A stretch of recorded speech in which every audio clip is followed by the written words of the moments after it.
There have been many predictions about when Everton might get their appeal verdict, but so far few have been correct.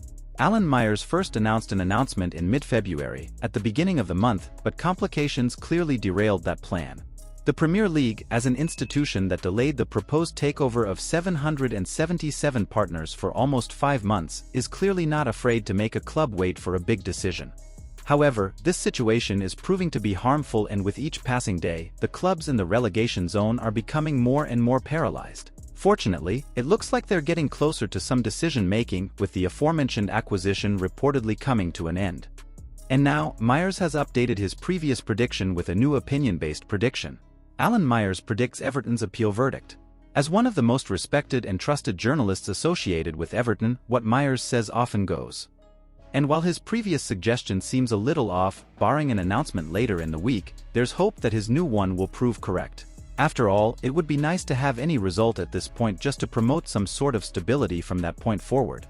The Sky Sports reporter emphasizes that it's just his opinion, but, responding to a fan on X, he writes, "My guess would be the end of next week, but it's just a guess. Good news or bad news, Everton just needs a conclusive result.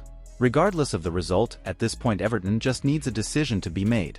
Until then, they are treading water, forced into this horrible state of limbo that leaves them hanging inside the relegation zone. And yet, while they are there, they remain unsure whether they will be refunded all 10 points, whether the deduction will be reduced, or whether they will be forced to serve the full sentence. While the first two options are obviously preferred, at least if a decision is made soon, Sean Dyche could line up his team with the rest of the campaign in mind. Especially considering that his players' mentality will certainly be changed by whatever the verdict. The longer it drags on, the sillier the Premier League looks. But also, the more inept they become, which becomes detrimental to all those in the relegation zone. A conclusion is mandatory and necessary now. Leave a like and share with your friends. We will be back at any time.